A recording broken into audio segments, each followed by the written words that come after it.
तो हेलो नमस्कार दोस्तों, फिर से स्वागत है हमारे यूट्यूब चैनल में। तो आज का जो वीडियो है वो आपको मैं बजाज अलायंस जो हेल्थ इंश्योरेंस का कैशलेस क्लेम फॉर्म होता है वो कैसे फिलअप करते हैं वही बताऊंगा। तो चलिए कैसे देखते हैं, फिलअप कैसे करते हैं, क्या प्रोसेस है इसका, क्या क्या डॉक्यूमेंट्स लगेगा, सब बताऊंगा इस वीडियो में। तो चलिए शुरू करते हैं। बेसिकली पहले आप देख सकते हैं फॉर्म कुछ इस तरीके से होता है, आपके सामने ही फॉर्म है। ये मैंने कुछ नाम वगैरह था, इधर मैंने क्रॉस कर दिया, ठीक है। तो फॉर्म कुछ इस तरीके से आपके पास होगा। ये आपको हॉस्पिटल से प्रोवाइड किया जाएगा। बेसिकली मैंने एक हॉस्पिटल से इसको रिसीव किया था, तो इसलिए मैंने हॉस्पिटल का नाम थोड़ा सा हटा दिया इधर से। तो बेसिकली फॉर्म कुछ इस तरीके से होता है। फॉर्म आपको बेसिकली हॉस्पिटल से मिलेगा और ये आपको 24 आवर्स के अंदर जमा करना पड़ता है हॉस्पिटल में। उसके बाद इंटीमेशन जाता है हॉस्पिटल के थ्रू, ठीक है। उसके बाद आपका कैशलेस प्रोसेस स्टार्ट होता है। इसके लिए आपको क्या क्या डॉक्यूमेंट्स लगेगा, एक तो आपका पैन, आधार, ये हो गया पेशेंट का। उसके साथ एक और लगेगा, ये मेडिक्लेम डॉक्यूमेंट्स, मेडिक्लेम डॉक्यूमेंट्स लगेगा, मेडिक्लेम डॉक्यूमेंट्स यानी पॉलिसी व्यापार कार्ड जो भी है आपके पास। उसके बाद प्रोपोजर का क्या क्या डॉक्यूमेंट्स लगेगा, सेम लगेगा, पैन, आधार, उसके बाद एक फ़ोटो लगेगा पासपोर्ट साइज, ठीक है। ये सब डॉक्यूमेंट्स देकर के आप जमा कर सकते हैं हॉस्पिटल में। बेसिकली फॉर्म कैसे फिलअप करते हैं चलिए देखते हैं। फॉर्म कुछ इस तरीके से होता है। उसके बाद यहाँ पे जब फर्स्ट वाला ऑप्शन है, ये हॉस्पिटल से फिलअप किया हुआ होगा पहले से ही। अगर नहीं है तो थोड़ा सा भर लीजिएगा, जो भी आप जानते हैं हॉस्पिटल के बारे में। उसके बाद यहाँ पे ऑप्शन आता है आपका पार्ट। इधर बेसिकली क्या करना होता है आपको, नेम ऑफ पेशेंट, पेशेंट का नेम डालना है इधर, ध्यान से पढ़ लीजिएगा, उसके बाद ही फिलअप कीजिएगा।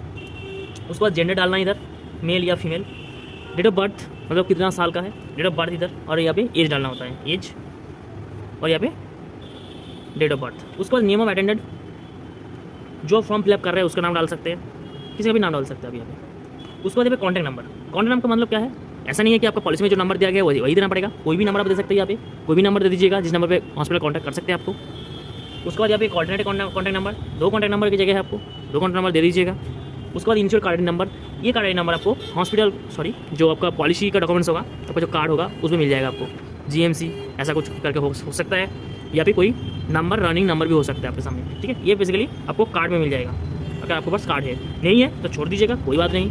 अब यहाँ पे पॉलिसी पेपर है आपके पास, पॉलिसी नंबर आप यहाँ पे बेसिकली डाल दीजिएगा, ठीक है। अगर आपके पास कॉर्पोरेट पॉलिसी है तो आपका पॉलिसी नंबर नहीं होगा शायद से, अब कार्ड नंबर से आपको मिलेगा, कार्ड नंबर से आप चला दीजिएगा। उसके बाद एम्प्लॉय ID कार्ड, ये ओनली फॉर कॉर्पोरेट पॉलिसी में होता है। अगर किसी मान लीजिए आप कंपनी में काम करते हो, वहाँ से करवा दिया आपको, उसको कॉर्पोरेट बोलते हैं। इंडिविजुअल जो आप एजेंट के थ्रू करवाते हैं, ऑनलाइन में करवाते हैं, वो उसको इंडिविजुअल पॉलिसी बोलते हैं बेसिकली।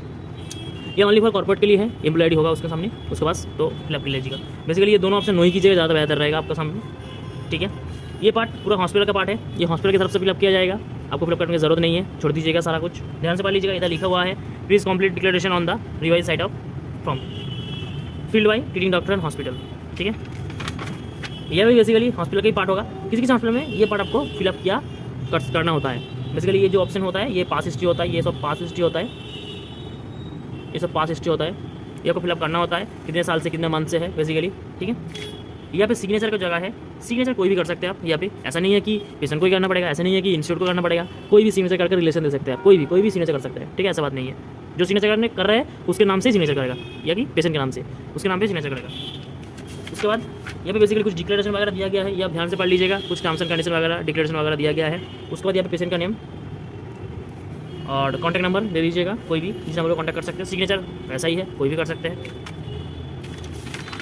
ये एक फॉर्म होता है इसके साथ, ये आपको इंश्योर डिक्लेरेशन फॉर्म बोलते हैं इसको। डेट जिस दिन जमा कर रहे हैं उस दिन का डेट दीजिएगा इधर, जिस दिन जमा कर रहे हैं, सॉरी।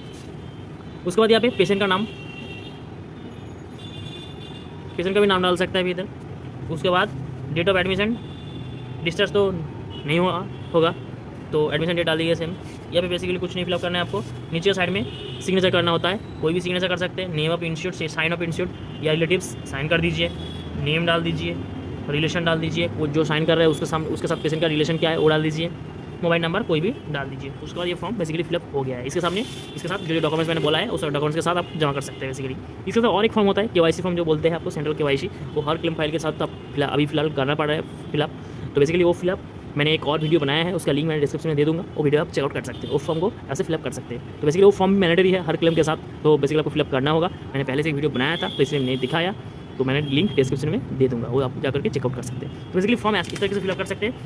उसके बाद ये सारा कुछ डॉक्यूमेंट्स आप अटैच करके जमा करना होता है हॉस्पिटल में। उसके बाद आपका कैशलेस प्रोसेस स्टार्ट होता है। ठीक, तो चलिए आज वीडियो में यही था। अगर वीडियो पसंद आए लाइक से सब्सक्राइब कर दीजिएगा चैनल को।